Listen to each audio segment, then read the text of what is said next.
ഒരു ദിവസം രണ്ട് വിധികൾ. നവകേരള സർവേ റദ്ദാക്കിയ ഹൈക്കോടതി വിധി സുപ്രീം കോടതി സ്റ്റേ ചെയ്തു. DA സന്ദേശമയക്കൽ ഹൈക്കോടതി വിലക്കി. സർവേ നടത്തുന്നതിൽ എന്താണ് തെറ്റെന്ന് സുപ്രീം കോടതി ചോദിച്ചപ്പോൾ വ്യക്തി വിവരങ്ങൾക്ക് എന്ത് സുരക്ഷ എന്നായിരുന്നു ഹൈക്കോടതിയുടെ ചോദ്യം. ചോദ്യം ഇതാണ്: സർക്കാർ ജയിച്ചോ തോറ്റോ?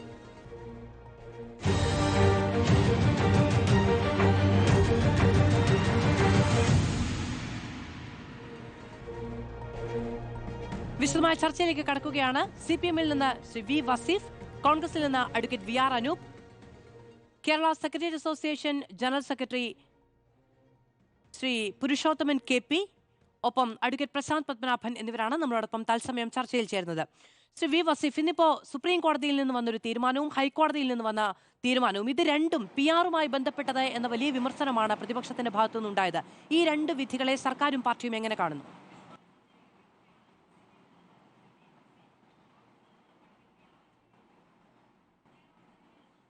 മധു, ഇന്ന് ഇപ്പോൾ ഞങ്ങളെ സംബന്ധിച്ചിടത്തോളം ഒരു സന്തോഷമുള്ള ദിവസമാണ്. അത് എന്തെന്ന് വെച്ചാൽ, കേരളത്തിൽ മനുഷ്യരെ കാണാത്ത ഒരു ഭരണ സംവിധാനമായിരുന്നു, സാധാരണ മനുഷ്യരെ കാണാത്ത ഭരണ സംവിധാനമായിരുന്നു UDF കാലത്തുണ്ടായിരുന്നത്. അതിൽ നിന്ന് വിഭിന്നമായി ഇടതുപക്ഷ ഗവൺമെന്റ് ഈ കാലയളവിൽ 5 ലക്ഷം വീട് ലൈഫ് ഭവന പദ്ധതിയിലൂടെ പൂർത്തീകരിച്ച് ഈ നാട്ടിലെ ജനങ്ങളെ ഏൽപ്പിച്ചു എന്നുള്ള ഒരു സന്തോഷകരമായ ഒരു ദിവസമാണ് ഇന്ന്. നിങ്ങൾ അത് ചർച്ചയ്ക്കെടുക്കില്ല, കാരണം അത് നിങ്ങളെ സംബന്ധിച്ചിടത്തോളം ഒരു പ്രശ്നമല്ല, അതൊരു വിവാദ വിഷയമല്ലല്ലോ. നാട്ടിലെ ജനങ്ങൾക്ക് 5 ലക്ഷം പേർക്ക് വീട് കിട്ടിയ ഒരു സന്തോഷകരമായ സാഹചര്യമാണല്ലോ അത്. അതുകൊണ്ട് തന്നെ നിങ്ങൾ അതിനല്ല താല്പര്യം കാണിച്ചത്, മറ്റു പലതിനാണ് ആവട്ടെ. എന്നാൽ UDF-ന്റെ പ്രതിനിധികൾ ഒരു പക്ഷേ പറയും അവരുടെ കാലത്തും വീട് കൊടുത്തിരുന്നു, നേരത്തെ സതീശൻ നമ്മുടെ പൊതുസമൂഹത്തിൽ പറഞ്ഞ നുണകളെ പോലെ. എന്നാൽ അതിനും ഞാൻ ആദ്യം തന്നെ പറയാം, 2016 അന്നത്തെ പ്രതിപക്ഷ ഉപനേതാവ് സഖാവ് കോടിയേരി ബാലകൃഷ്ണൻ നിയമസഭയിൽ ചോദിച്ച ഒരു ചോദ്യത്തിന് മറുപടിയായി അന്ന് കൊടുത്തത് 4189 വീടാണ് കേരളത്തിലെ UDF ഈ ജനങ്ങൾക്ക് വിവിധ പദ്ധതികളിലൂടെ വീടുണ്ടാക്കി കൊടുത്തത് എന്നുള്ളതിന്റെ കണക്ക് ഇവിടെ നിയമസഭാ രേഖയായിട്ടുണ്ട്. ഇതാണ് സാഹചര്യം. പിന്നെ നിങ്ങൾ പറഞ്ഞ കാര്യത്തിൽ എന്താ ഇവിടെ ഇപ്പോൾ ഇത്രയും പ്രയാസവും ഉള്ളത്? ഒരു ഗവൺമെന്റിന്റെ പദ്ധതികളെക്കുറിച്ച് അല്ലെങ്കിൽ ഗവൺമെന്റ് ചെയ്ത ഒരു കാര്യത്തെക്കുറിച്ച് സർക്കാർ ജീവനക്കാർക്ക് മുഖ്യമന്ത്രി എന്നുള്ള നിലക്കൊരു മെസ്സേജ് അയക്കാൻ പറ്റില്ലേ? ഞാനും ലീവിലാണെങ്കിലും എനിക്കും വന്നിട്ടുണ്ട് ഒരു മെസ്സേജ്, നമ്മുടെയൊക്കെ ബന്ധുക്കൾക്കും മറ്റുമൊക്കെ വന്നിട്ടുണ്ട് മെസ്സേജ്. എന്താ മെസ്സേജിൽ ഇത്ര ഒരു പ്രശ്നമുണ്ടായത്? അങ്ങനെ ഒരു പ്രശ്നമുള്ള മെസ്സേജാണോ അയച്ചത്? ഇടതുപക്ഷത്തിന് വോട്ട് ചെയ്യണം എന്നാവശ്യപ്പെട്ടോ അങ്ങനെ ഒരു മെസ്സേജിലൂടെ? ഇല്ലല്ലോ. ജീവനക്കാർക്ക് ചെയ്തു കൊടുത്ത അല്ലെങ്കിൽ ജീവനക്കാരുടെ ദീർഘകാലത്തെ ആവശ്യങ്ങൾ ഇതാ നിർവഹിച്ചിരിക്കുന്നു, അത് നിറവേറ്റിയിരിക്കുന്നു, നിങ്ങൾ ആവശ്യപ്പെട്ട കാര്യങ്ങൾ പൂർത്തീകരിച്ചിരിക്കുന്നു എന്ന് മുഖ്യമന്ത്രിയുടെ ഓഫീസിൽ നിന്ന് PRD ത്രൂ മെസ്സേജ് അയച്ചതിന് എന്താ തെറ്റെന്ന്? ഇവിടെ റിസർവ് ബാങ്ക്, മറ്റു ബാങ്കുകൾ ഇവരൊക്കെ മെസ്സേജ് അയക്കുന്നില്ലേ? എന്തിന് പ്രധാനമന്ത്രിയുടെ ഓഫീസിൽ നിന്ന് മെസ്സേജ് അയക്കുന്നില്ലേ? ഒരു പ്രശ്നമില്ലല്ലോ നമ്മുടെ നാട്ടിലെ ഈ കോൺഗ്രസുകാർക്ക്. അത് BJP-യും RSS-ഉം ആയതുകൊണ്ട്, അവരുടെ പ്രധാനമന്ത്രിയും ആയതുകൊണ്ട് അവരയക്കുന്ന മെസ്സേജ് എല്ലാം ആഹാ എന്ന് പറഞ്ഞ് നല്ല സന്തോഷത്തോടുകൂടി വായിക്കാം, അത് ഞങ്ങൾ ഉൾക്കൊള്ളുകൊള്ളാം, ഞങ്ങൾ അതിനെതിരെ കേസോ വക്കാണോ ഒന്നും ആയിട്ട് പോകുന്നില്ല, ഞങ്ങൾ രാജ്യത്തെ മുഖ്യ പ്രതിപക്ഷമായിട്ട് ഇങ്ങനെ വീട്ടിലിരിക്കുന്നു എന്ന് മാത്രമാണോ? അതാണോ ഇവരുടെ ഉദ്ദേശം? അതുകൊണ്ട് ആ ഒരു പ്രചരണത്തെ സംബന്ധിച്ചിടത്തോളം ഞാൻ കേൾക്കുന്നുണ്ട് ശ്രീ V. വസീഫ്. അപ്പോ അങ്ങനെയാണെങ്കിൽ ഒരു തെറ്റും ഇല്ല എന്നുള്ളൊരു ബോധ്യത്തിലാണല്ലോ നിൽക്കുന്നത്. ഇപ്പോ എന്താ തെറ്റ് എന്നൊരു ചോദ്യം സുപ്രീം കോടതി ഇന്ന് ഈ നവകേരള സർവേയുമായി ബന്ധപ്പെട്ട പരാതിക്കാരോട് ചോദിച്ചിരുന്നു. ആ എന്താ തെറ്റ് എങ്ങനെയാണ് ഹൈക്കോടതിയിൽ നിന്ന് വന്നൊരു തീരുമാനത്തിൽ ബാധകമാവുക? കാരണം അതിൽ ഇനിയിപ്പോ ഈ കേസ് പരിഗണിക്കുന്നത് വരെയും ഇനി കൂടുതൽ മെസ്സേജ് അയക്കാൻ കഴിയാത്ത തരത്തിലൊരു വിലക്ക് കോടതിയുടെ ഭാഗത്തുനിന്ന് വന്നിട്ടുണ്ടല്ലോ നിലവിൽ. അപ്പൊ എന്താ തെറ്റ് എന്ന ചോദ്യം കോടതിയോടാണോ?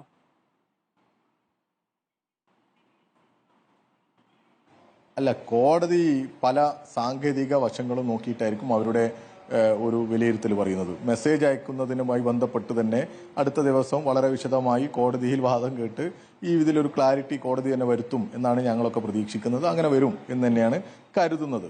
ഇതിൽ മെസ്സേജിൽ എവിടെയെങ്കിലും ആരുടെയെങ്കിലും വ്യക്തിപരമായ എന്തെങ്കിലും വിവരങ്ങൾ ചോർത്തി എന്തെങ്കിലും വലിയ പ്രയാസമുണ്ടായി എന്നുണ്ടോ? ഇപ്പോൾ സ്പാർക്കിൽ കൊടുക്കുന്ന വിവരങ്ങൾ, അതിൽ കേരളത്തിന്റെ മുഖ്യമന്ത്രിക്ക് അതും PRD ത്രൂ ഇവരുടെ വാട്സപ്പിലേക്ക് ഒരു സന്ദേശം അയച്ചതിന് എന്താണ് അങ്ങനെ ഒരു പ്രതിസന്ധി ഉള്ളത്? അതിനെ വ്യാഖ്യാനിക്കുന്നിടത്തേക്കും അതിനെ മറ്റു തരത്തിലേക്ക് കൊണ്ടുപോകുന്നിടത്തേക്കും ഒക്കെയാണ് പ്രശ്നങ്ങൾ ഉണ്ടായത്. അതൊരു വലിയൊരു വിവാദ വിഷയമായി കാണേണ്ട ഒരു കാര്യമില്ല എന്ന് തന്നെയാണ് എനിക്ക് ഇവിടെ സൂചിപ്പിക്കാനുള്ളത്. അതിൽ ഏതെങ്കിലും ഒരു പ്രത്യേക താല്പര്യത്തോടു കൂടി എന്തെങ്കിലും ഒരു ഡാറ്റ ചോർത്തി എന്നൊക്കെ പറയാൻ പറ്റും. ഇതൊക്കെ സ്വാഭാവികമായിട്ടും നടക്കുന്നതല്ലേ. ഒരു ഗവൺമെന്റിന് ഇപ്പോൾ DA വർദ്ധിപ്പിച്ചത്, അതോടൊപ്പം തന്നെ സർക്കാർ മേഖലകളിൽ ചെയ്തു കൊടുത്ത കാര്യങ്ങൾ, അത് ആ ജീവനക്കാരുടെ ഫോണിലേക്ക് സന്ദേശമായി ചീഫ് മിനിസ്റ്ററുടെ ഓഫീസിൽ നിന്ന് മെസ്സേജായി വാട്സപ്പ് സന്ദേശമായി പോയി. അതാ ചെയ്തത്. അതിൽ വേറെ എന്തെങ്കിലും ഉണ്ടോ? ഇപ്പൊ ഇവർ പറയുന്നത് പോലെ ഇവരെന്തിനിങ്ങനെ ഭയപ്പെടുന്നത്? ഈ ജീവനക്കാർക്ക് സന്ദേശം അയക്കാൻ പറ്റില്ല. അതായത് എന്റെ നമ്പർ എന്തിനു ഉപയോഗിക്കണം എന്നത് എന്റെ കൺസെന്റ് ആണ് എന്നുള്ളതായിരുന്നു ഇതുമായി ബന്ധപ്പെട്ട പ്രതിഷേധം ഉയർത്തിയ മുദ്രാവാക്യം. അപ്പോ അങ്ങനെ ഒരു കാര്യമുണ്ടല്ലോ. നമ്മൾ 1 ലക്ഷത്തിന് വേണ്ടി കൊടുക്കുന്ന ഒരു നമ്പർ മറ്റൊരു ലക്ഷത്തിന് ഉപയോഗിക്കാൻ പാടില്ല എന്നുള്ളതാണ് ഇതിലെ സ്വകാര്യതയുമായി ബന്ധപ്പെട്ട അടിസ്ഥാനപരമായ മാനദണ്ഡങ്ങളിൽ ഒന്ന്. ഒരു കാര്യത്തിന് വേണ്ടി കൊടുക്കുന്നത്, ഇപ്പൊ സ്പാർക്കിൽ നമ്പർ കൊടുക്കുന്നത് നമുക്ക് ഇത്തരത്തിലുള്ള മെസ്സേജുകൾ വരാൻ വേണ്ടിയല്ല, അത് അവരുടെ ശമ്പളവുമായി ബന്ധപ്പെട്ട അടിസ്ഥാനപരമായ വിവരം എന്ന നിലയ്ക്കാണ്. ഇത് നാളെ കോടതിയിൽ നിലനിൽക്കും എന്നോ ഇതിൽ ഡാറ്റ ബ്രീച്ച് ഉണ്ടായി എന്നുള്ള കാര്യമോ ഒന്നുമല്ല ഞാൻ പറയുന്നത്. അതൊക്കെ കോടതി പരിഗണിക്കുകയും തീരുമാനിക്കുകയും ചെയ്യേണ്ട കാര്യമാണ്. പക്ഷേ ഈ ജീവനക്കാരടക്കമുള്ളവർ നമ്പർ കൊടുത്തത് സ്പാർക്കുമായി ബന്ധപ്പെട്ടാണ്. അതിനു വേണ്ടിയിട്ടല്ല അത് ഉപയോഗിച്ചിരിക്കുന്നത് എന്നത് അടിസ്ഥാനപരമായ ഒരു കാര്യമല്ലേ?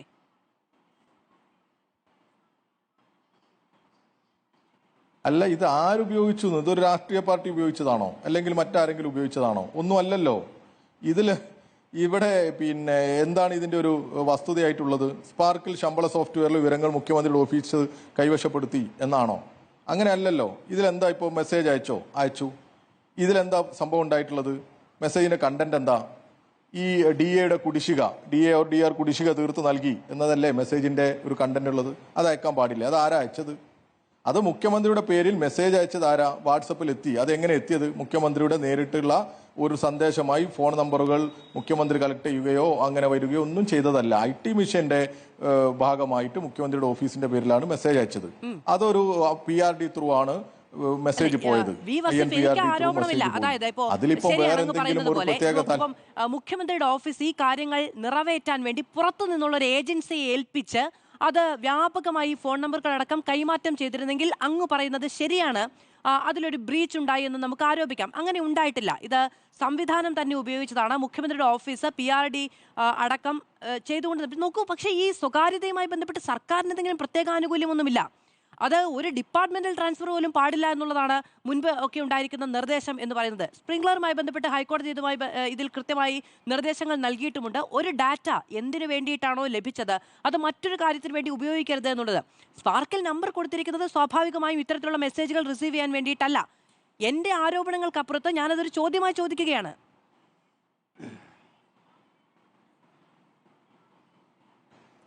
ഇത് IT മിഷനാണ് ഈ നമ്പർ ഉപയോഗിച്ച് ഇവർക്കുള്ള മെസ്സേജുകൾ കൊടുക്കുന്നത്. സർക്കാരിന്റെ ഈ DA കുടിശ്ശിക തീർത്തതുമായി ബന്ധപ്പെട്ട ഒരു മെസ്സേജ് കൊടുക്കുന്നത്. അതിൽ അങ്ങനെ ഒരു സ്വകാര്യതയുടെ ഒരു പ്രശ്നമുണ്ടോ? ഇവർ സ്പാർക്കിൽ കൊടുക്കുന്ന ഈ വിവരങ്ങൾ വെച്ച് IT മിഷൻ, അതും സർക്കാരിന്റെ ഉത്തരവാദിത്തപ്പെട്ട ഒരു ഡിപ്പാർട്ട്മെന്റ് അല്ലേ? പുറത്ത് ഏതെങ്കിലും സ്വകാര്യ ഏജൻസികൾ വെച്ച് ചെയ്തതാണ് എങ്കിൽ നമുക്ക് അങ്ങനെ പറയാം. ഇത് അങ്ങനെയൊന്നും അല്ലല്ലോ.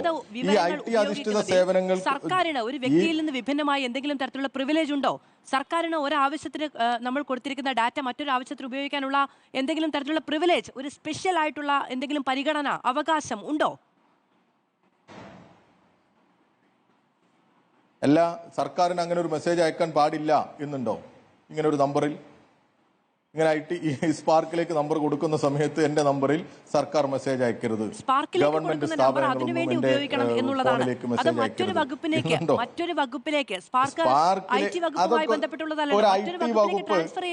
വകുപ്പ് ആ നമ്പർ എടുത്ത് അതാണ് ചോദിച്ചത്. അങ്ങനെ ഡിപ്പാർട്ട്മെന്റൽ ട്രാൻസ്ഫർ പോലും പാടില്ല എന്നുള്ള നിർദ്ദേശങ്ങൾ മുൻകൂട്ടി ഉള്ളതാണ്. അപ്പോ അങ്ങനെ കൊടുക്കാൻ പാടുണ്ടോ എന്നാണ് എന്റെ ചോദ്യം. കൊടുക്കാൻ പാടുണ്ടോ എന്ന് വസീഫ് പറയൂ, ഞാൻ മറ്റുള്ളവരിലേക്ക് പോയിക്കോളാം. അതെ, അതാ ഞാൻ പറഞ്ഞത്. ഇതൊരു സ്വകാര്യ കമ്പനിയോ മറ്റോ ആരെങ്കിലും ചെയ്തതാണെങ്കിൽ നിങ്ങൾ പറയുന്നത് പോലെ എന്തെങ്കിലും ഒരു വാദത്തിന് നമുക്ക് പറയാം. ഇത് അങ്ങനെയൊന്നും അല്ലല്ലോ. ഇതിലെന്താ മെസ്സേജ് പോയത്? അത്തരത്തിൽ ഒരു പ്രൈവറ്റ് ഇൻട്രസ്റ്റ് അതിൽ നമുക്ക് ആരോപിക്കാൻ കഴിയില്ല. പക്ഷെ സർക്കാരിന് തന്നെ ആ തരത്തിൽ സർക്കാരിന് ഇഷ്ടമുള്ളതുപോലെ മറ്റുള്ളവരുടെ ഡാറ്റ എടുത്ത് ഉപയോഗിക്കാനുള്ള അധികാരമുണ്ടോ എന്നാണ് ഞാൻ ചോദിച്ചത്. അല്ല, അതാ ഞാൻ ചോദിച്ചത്. നമ്മുടെ ഈ DPDP ആക്ട് 2023 ഇല്ലേ, അതിലേത് വകുപ്പാണ് ഇവിടെ ലംഘിച്ചു, ഏത് ചട്ടമാണ് ലംഘിച്ചു എന്ന് പറയുന്നത്? ഏതെങ്കിലും ചട്ടം ലംഘിച്ചു എന്ന് പറയുന്നുണ്ടോ? ഒരു ചട്ടം ലംഘിച്ചിട്ടില്ല. ഈ DPDP ആക്ട് പാസ്സായിട്ടല്ലേ ഉള്ളൂ, അതിന് ചട്ടങ്ങൾ പോലും ആയിട്ടുമില്ല.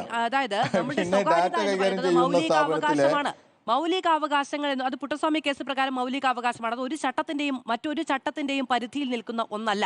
അത് അങ്ങ് പ്രാഥമികമായി മനസ്സിലാക്കേണ്ടതുണ്ട്. അപ്പൊ എനിക്കാണ് തോന്നേണ്ടത് എന്റെ സ്വകാര്യത ബ്രീച്ച് ചെയ്തു എന്നുള്ളത് എനിക്കാണ് തോന്നേണ്ടത്, വളരെ വ്യക്തിപരമായി തോന്നേണ്ടുന്ന ഒന്നാണ്.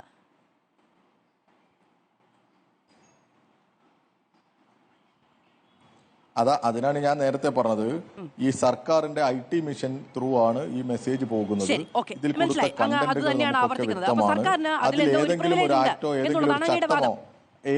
ആക്ടോ ഏതെങ്കിലും ഒരു ചട്ടമോ ലംഘിച്ചു എന്നൊന്നുമില്ല. ശരി, അപ്പോൾ ശമ്പളം കിട്ടുവാൻ വേണ്ടിയിട്ട് സർക്കാർ ജീവനക്കാർ കൊടുക്കുന്ന വിവരങ്ങൾ സർക്കാരിന്റെ ഏത് വകുപ്പിനും, IT വകുപ്പിനോ PRDക്കോ ഒക്കെ കൈമാറ്റം ചെയ്ത് ഉപയോഗിക്കാൻ കഴിയുന്ന പ്രിവിലേജ് ഉണ്ട് എന്നുള്ളതാണ് പറയുന്നത്. ഇനി സ്പാർക്കുമായി ബന്ധപ്പെട്ട കാര്യങ്ങൾ മാത്രം എന്നുള്ളതാണ് സർക്കാർ പറഞ്ഞത്. പക്ഷേ സ്പാർക്കുമായി ബന്ധപ്പെട്ടവരിലേക്ക് മാത്രമല്ല ആ വിവരങ്ങളും ആ മെസ്സേജും വന്നത് എന്നുള്ളത് ഇന്ന് കോടതിയിൽ ബോധിപ്പിച്ചിട്ടില്ല എന്നതുകൂടി പറഞ്ഞു വെക്കുന്നു. ഞാൻ മറ്റതിലേക്ക് പോകുന്നു. ശ്രീ വി ആർ അനൂപ്, ഇന്ന് കോടതിയിൽ സർക്കാർ പറഞ്ഞത് സ്പാർക്കുമായി ബന്ധപ്പെട്ട ആളുകളിലേക്ക് മാത്രമാണ് ഇത് എത്തിയത് എന്നുള്ളതാണ്. പെൻഷനുമായി ബന്ധപ്പെട്ട് സംരംഭകർക്ക്, അധ്യാപകർക്ക്, GSTയുമായി ബന്ധപ്പെട്ട് രജിസ്റ്റർ ചെയ്തവർക്ക്, ഇങ്ങനെ സംസ്ഥാനത്തിന്റെ വിവിധ തലങ്ങളിൽ പ്രവർത്തിക്കുന്ന സർക്കാരുമായി ഏതെങ്കിലും ഒരു തലത്തിൽ ബന്ധപ്പെട്ടിട്ടുള്ള ആളുകൾക്ക് എല്ലാവർക്കുമായിട്ടാണ്. അതിൽ വളരെ കൃത്യമായി പറയാൻ കഴിയുന്നത് സ്പെഷ്യലൈസേഷൻ ഉണ്ടായിട്ടുണ്ട് എന്നുള്ളതാണ്. അതായത് ഞാൻ ക്ഷേമ പെൻഷൻ വാങ്ങുന്ന ആളാണെങ്കിൽ ക്ഷേമ പെൻഷനുമായി ബന്ധപ്പെട്ട മെസ്സേജുകളാണ് എനിക്ക് വരുന്നത്. ഞാൻ സംരംഭകയാണെങ്കിൽ സംരംഭകത്വവുമായി ബന്ധപ്പെട്ട മെസ്സേജുകളാണ് വരുന്നത്. അപ്പോൾ കൃത്യമായ സ്പെഷ്യലൈസേഷൻ ഉണ്ട്. പക്ഷേ ഞാൻ ആവർത്തിച്ച് ശ്രീ വസീഫിനോട് പറഞ്ഞതുപോലെ തന്നെ ഞാൻ ആവർത്തിച്ച് പറയുന്നു, ഇത് മറ്റൊരു ഏജൻസി അതിൽ ഉൾപ്പെട്ടിട്ടില്ല എന്നുള്ളത് കൊണ്ട് തന്നെ നാളെ കോടതിയിൽ ഇത് സർക്കാരിന് ബോധിപ്പിക്കാൻ കഴിയുമെന്നാണ് ഈ ഘട്ടത്തിൽ ഞാൻ വിചാരിക്കുന്നത്. അതിനപ്പുറത്തേക്കുള്ള എന്ത് ആരോപണമാണ് പ്രതിപക്ഷത്തിന് മുന്നോട്ട് വെക്കാനുള്ളത്? അതിലേക്ക് ഞാൻ വരാം. അതിനു മുൻപ് ഇവിടെ CPMന്റെ പ്രതിനിധി സംസാരിച്ചതിൽ ഏറ്റവും പ്രസക്തമായ കാര്യമായി എനിക്ക് തോന്നിയത്, അദ്ദേഹം ചോദിക്കുന്നു, വസീഫ് ചോദിക്കുന്നു, പ്രധാനമന്ത്രി ഇങ്ങനെ ഇടയ്ക്കിടയ്ക്കൊക്കെ മെസ്സേജ് അയക്കുന്നുണ്ടല്ലോ, അപ്പൊ മുഖ്യമന്ത്രിക്ക് അങ്ങനെ അയച്ചാൽ എന്താ കുഴപ്പമെന്നാണ് വളരെ നിഷ്കളങ്കമായി അദ്ദേഹം ചോദിക്കുകയാണ്. അത് തന്നെയാണ് വസീഫെ കുഴപ്പം. വസീഫ് എന്ന് പറയുന്നത് ഇവിടെ CPMന്റെ പ്രതിനിധി മാത്രമല്ല, DYFIയുടെ ഉത്തരവാദിത്തപ്പെട്ട സ്ഥാനത്തിരിക്കുന്ന ഒരാളാണ്. പ്രധാനമന്ത്രി ചെയ്യുന്നത് മുഖ്യമന്ത്രി അനുകരിക്കുന്നതിൽ എന്താണ് കുഴപ്പമെന്ന് അദ്ദേഹം ചോദിക്കുന്നതിനകത്ത് തന്നെയാണ് സമീപകാലത്ത് CPM രാഷ്ട്രീയം ഉയർത്തിപ്പിടിക്കുന്നതിലെ അപകടം എന്ന് പറയുന്നത്. ഒരു തുള്ളി ദിനോസർ എന്ന് പറയുന്നത് പോലെ നിങ്ങൾക്ക് പ്രശ്നം എന്നാണ് ചോദിച്ചത്. അപ്പൊ അവർക്ക് ബാധകമല്ലാത്ത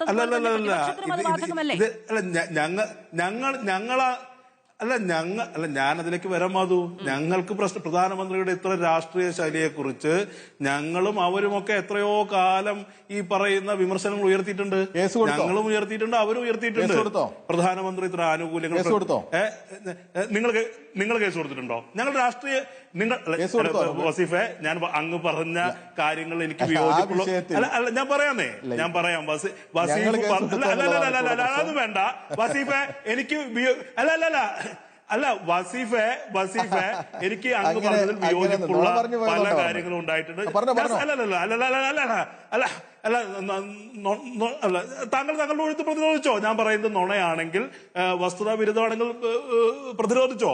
ഇപ്പൊ കേസ് കൊടുക്കുന്നു എന്നൊരു കാര്യം പുതുതായി ഉണ്ടായെന്നാണല്ലോ.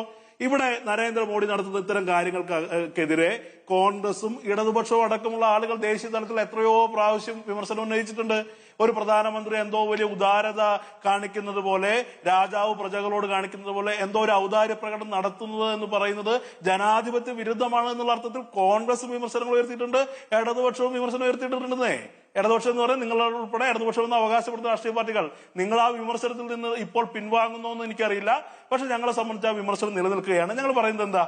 ഇവിടെ ഞാൻ പറയുന്നത്, പ്രധാനമന്ത്രി ഇത്തരം മെസ്സേജുകൾ അയക്കുന്നത് കൊണ്ട് മുഖ്യമന്ത്രി അയക്കുന്നത് സാധുവാണോ എന്നുള്ളതാണ് എന്റെ ചോദ്യം. ഇവിടെ ഞാൻ നേരത്തെ പറഞ്ഞു, ഓന്ത് ഒരു തുള്ളി ദിനോസറാണ്, പൂച്ച പുലിയുടെ കാരിക്കേച്ചർ രൂപമാണെന്ന് പറയുന്നത് പോലെ ഇവിടെ മോദിയുടെ ഒരു കാരിക്കേച്ചറായി പിണറായി വിജയൻ മാറുന്നു, ഒരു കാർട്ടൂൺ കാരിക്കേച്ചറായി മാറുന്നു എന്നുള്ളതാണ് ഞങ്ങളുടെ വിമർശനം. ഇവിടെ എന്തോ ഒരു ജനാധിപത്യ സംവിധാനത്തിൽ സ്വാഭാവികമായും ഒരു റൈറ്റ് ബേസ്ഡ് അപ്രോച്ചിന്റെ ഭാഗമായി ഇവിടെ പൗരന് കിട്ടേണ്ട സേവനങ്ങളെ ഞങ്ങളിതാ വ്യക്തിപരമായി നരേന്ദ്രമോദിയുടെ ഉദാരത അല്ലെങ്കിൽ പിണറായി വിജയന്റെ ഉദാരത, ഞങ്ങളെന്താ നിങ്ങൾക്ക് സമ്മാനം തരുന്നു, വിഷു കൈനീട്ടം തരുന്നു, ഓണപ്പുടവ് തരുന്നു എന്നുള്ള മട്ടിലൊക്കെ അതിനെ സമീപിക്കുന്നിടത്ത് പല പ്രശ്നങ്ങളുണ്ട്. നിങ്ങൾ സന്ദേശങ്ങൾ അയക്കുന്നിടത്ത് പ്രശ്നമുണ്ട്. അതിന് ഞങ്ങൾ ഉയർത്തുന്നേ. ഈ പറയുന്ന കോടതി വിധിയിൽ കോടതിയിൽ ജയിച്ചോ തോറ്റോ എന്നുള്ളതൊന്നും പ്രശ്നമല്ല. ഈ സർക്കാർ തോൽവിയാണ് എന്ന് നിരന്തരം തെളിയിച്ചുകൊണ്ടിരിക്കുകയാണെന്നേ. ശബരിമല അയ്യപ്പ സ്വാമിയെ പോലും PR വർക്കിന് ഉപയോഗിച്ചൊരു ഗവൺമെന്റാണ് പിണറായി വിജയന്റേത്. നമ്മൾ ഈ സംസാരിക്കുന്ന സമയത്ത് അയ്യപ്പ സംഗമത്തിന്റെ വലിയ ബാനറിൽ പിണറായി വിജയന്റെ വലിയ പടവും അയ്യപ്പ സ്വാമിയുടെ ചെറിയ ചിത്രവും വെച്ച് പരസ്യം ചെയ്ത് നമ്മൾ കണ്ടതല്ലേ. അതിനെയാണ് ഞങ്ങൾ ചോദ്യം ചെയ്തത്. നിയമപരമായ അയ്യപ്പ സംഗമവും ഈ പറയുന്ന കാര്യങ്ങളൊക്കെ എല്ലാ ദിവസവും നമ്മൾ ചർച്ച ചെയ്യുന്നല്ലേ. ഇതിപ്പോ ഈ വിഷയത്തിലേക്ക് ചുരുങ്ങി നിൽക്കാം. അതേസമയത്ത് ഇതാ നോക്കൂ, സുപ്രീം കോടതിയിൽ നിന്ന് ഇന്ന് കോൺഗ്രസിന്റെ വാദങ്ങൾക്ക് എത്രത്തോളം വലിയ തിരിച്ചടിയാണ് കിട്ടിയത്. അല്ല, ഹൈക്കോടതിയുമായി ബന്ധപ്പെട്ട കാര്യമാണല്ലോ വസീഫ് വിശദീകരിച്ചത്. അപ്പോൾ അതേസമയത്ത് തന്നെ സുപ്രീം കോടതിയിൽ നിന്ന് കോൺഗ്രസിന്റെ വാദങ്ങൾക്കേറ്റ തിരിച്ചടിയെ കുറിച്ച് അങ്ങ് പറയണ്ടേ? അത് ചോദിക്കാതെ പോകുന്നത് എനിക്ക് ന്യായമല്ല എന്നാണ് ഞാൻ വിചാരിക്കുന്നത്. ഇന്ന് അവിടേക്ക് ചെല്ലുമ്പോൾ സർക്കാർ ചെയ്തതിൽ എന്താ കുറ്റം എന്നാ ചോദിച്ചത്. ഞാൻ പറയാലോ, സുപ്രീം കോടതി അതിന് സ്റ്റേ ഏർപ്പെടുത്തി. പിന്നെ കേസിന്റെ ഒരു സാങ്കേതികത്വമുള്ള അന്തിമ വിധിയൊന്നുമല്ല. April മാസത്തിലേക്ക് case നീട്ടിവെച്ചു. അവിടെ സർക്കാർ ഈ പറയുന്ന തെരഞ്ഞെടുപ്പ് നടക്കുന്നതുകൊണ്ട് അത് നമ്മളെ ബാധിക്കുന്നില്ല എന്നുള്ളതാണ്. ഇത്തരം കേസുകളിൽ ഹൈക്കോടതിയുടെ വിധിന്യായങ്ങളിൽ സുപ്രീം കോടതി സ്റ്റേ കൊണ്ടുവരുന്നത് ആദ്യത്തെ തവണയൊന്നുമല്ലല്ലോ. പക്ഷെ അപ്പോൾ പോലും 20 കോടിയുടെ കണക്ക് ഹാജരാക്കുന്നതിനെ കുറിച്ച് ചോദിക്കുന്നുണ്ട്. ഈ പറയുന്ന അതിലൊന്നും യാതൊരു തരത്തിലുള്ള നിർബന്ധിതാവസ്ഥയുമില്ല. മാത്രമല്ല കോടതി വളരെ കൺവിൻസിംഗ് ആയിട്ടാണ് ഇന്ന് ഈ പരാമർശങ്ങളെല്ലാം കേട്ടത്. കൃത്യമായി കോൺഗ്രസിന് വേണ്ടി, KSU നേതാക്കൾക്ക് വേണ്ടി അവിടെ ഹാജരായ വക്കീൽ ഇതിന്റെ രാഷ്ട്രീയ കാര്യങ്ങൾ അടക്കം പറയുന്നുണ്ടായിരുന്നു. അതിനെന്താ എന്നാ ചോദിച്ചത് കോടതി. അല്ല ഞാനൊരു കാര്യം പറയട്ടെ. കോടതി അതിന് പറഞ്ഞൊരു വളരെ കൃത്യമായ കോടതി പറഞ്ഞൊരു കാര്യമുണ്ടല്ലോ, ഭരണപരമായ കാര്യങ്ങളിൽ ഞങ്ങൾക്ക് ഇടപെടുന്നതിന് പരിമിതിയുണ്ട് എന്ന് പറയുമ്പോൾ സെപ്പറേഷൻ ഓഫ് പവേഴ്സ് എന്ന് പറയുന്ന ഈ ജുഡീഷ്യറിയും എക്സിക്യൂട്ടീവ് ലെജിസ്ലേച്ചറും തമ്മിലുള്ള അധികാരം പരിമിതിയെ കുറിച്ചൊന്നുമല്ല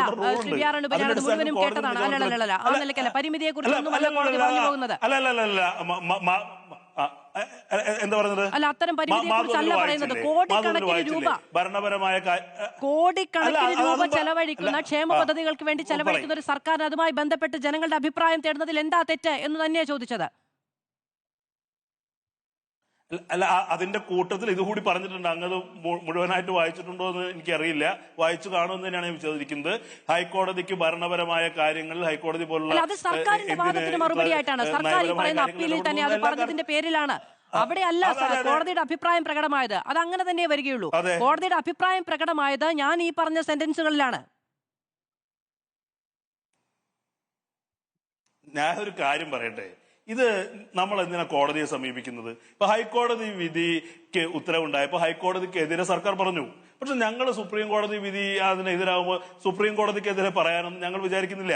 ഞങ്ങൾ ഇത് കോടതി വിധി എന്ന് പറയുന്നത്, നിയമ പോരാട്ടം എന്ന് പറയുന്നത് അതിനൊരു രാഷ്ട്രീയ പ്രശ്നമായി ഉയർത്താൻ കൂടിയാണ് മാധു. അങ്ങനെ ഒരു കോടതി വിധി ഉണ്ടായതുകൊണ്ടല്ലേ ഇങ്ങനെ ഒരു ചർച്ച സംഘടിപ്പിക്കപ്പെടുന്നത്, ഞങ്ങൾക്കടക്കം ഇതിനെക്കുറിച്ച് സംസാരിക്കാൻ അവസരം കിട്ടുന്നത്. ഞങ്ങളെ സംബന്ധിച്ച് ഒരു നിയമപരമായ പോരാട്ടം അവിടെ നടക്കുന്നതിനോടൊപ്പം തന്നെ പൊതുമധ്യത്തിൽ ഒരു രാഷ്ട്രീയ പോരാട്ടവും കൂടിയാണെന്നേ. ഞങ്ങൾ എന്താണ് പറയുന്നത്, ഈ സർക്കാർ അതിന്റെ ഇത് അവസാനിച്ചു എന്ന് കരുതേണ്ട. ഞങ്ങളിപ്പോ നിരന്തരം ഈ വേദിയിലടക്കം ഞങ്ങൾ സംസാരിച്ചുകൊണ്ടിരിക്കുക. ഈ സർക്കാർ, ഞാൻ ഈ അയ്യപ്പ സംഗമത്തെ കുറിച്ച് പറഞ്ഞത് എന്താ, അത് അയ്യപ്പ സംഗമവുമായി ബന്ധപ്പെട്ടല്ല.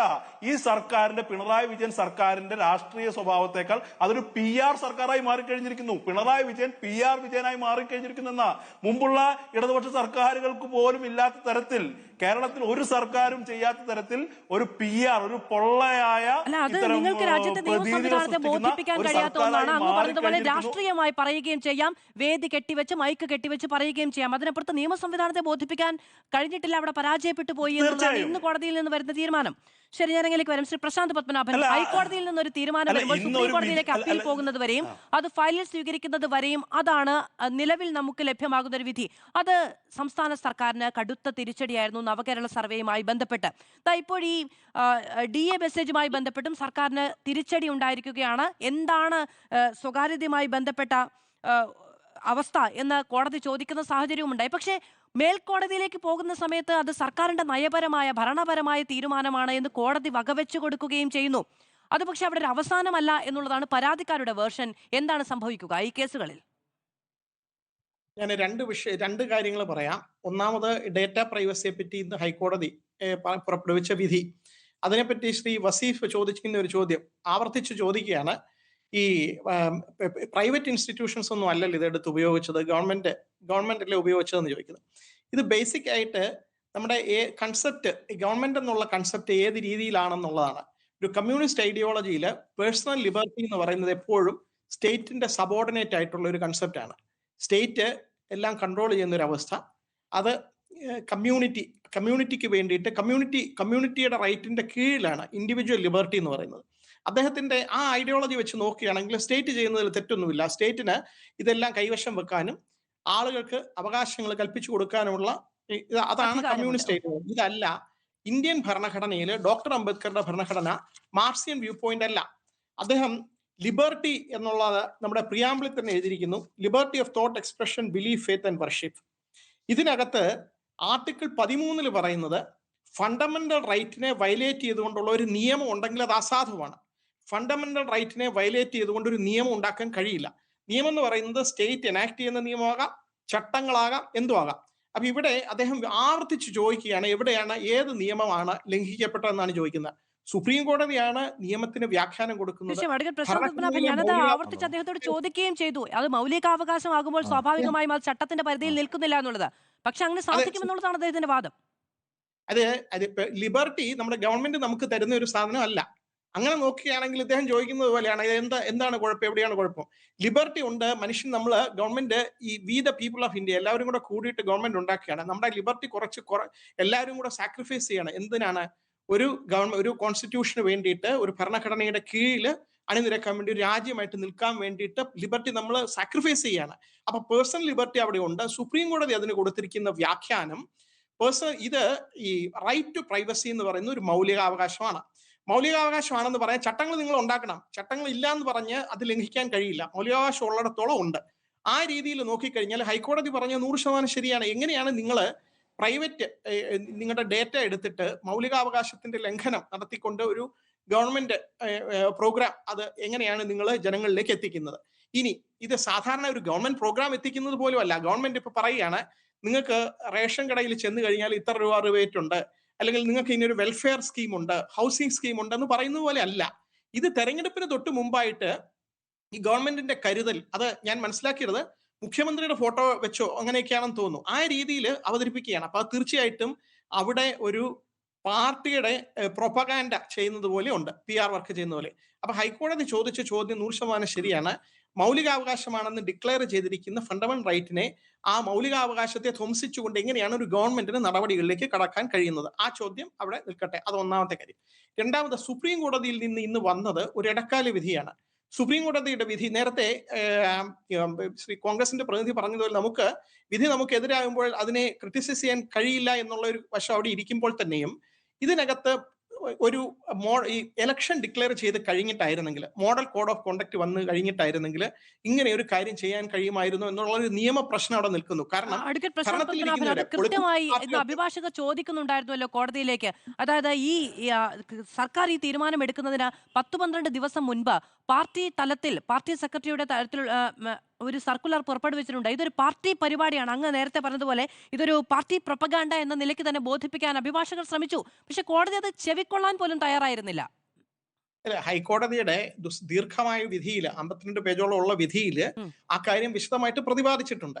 ഇന്ന് സുപ്രീം കോടതിയിൽ, ഹൈക്കോടതിയിൽ പോയി വിധി നേടിയവർ കുറച്ചുകൂടി സീരിയസ് ആയിട്ട് ഈ വിഷയം എടുക്കണമായിരുന്നു. കാരണം സ്റ്റേറ്റ് അത് അവരുടെ പ്രധാനപ്പെട്ട വിഷയമായിട്ട് എടുത്ത് ശ്രീ കപിൽ സിബലിനെയൊക്കെ അണിനിരത്തി ഈ പ്രധാനപ്പെട്ട വാദങ്ങൾ ഉന്നയിക്കുമ്പോൾ അതിൽ നിയമവശം കാണിച്ചു കൊടുക്കാനും പ്രതിപക്ഷ കക്ഷികൾക്കാണ് അവിടെ പ്രശ്നം ഉണ്ടാകാൻ പോകുന്നത്. കാരണം ഭരണത്തിലിരിക്കുന്നവർക്ക് ഈ പറഞ്ഞതുപോലെ ഒരു അപ്പർ ഹാൻഡ് ഉണ്ട് എപ്പോഴും.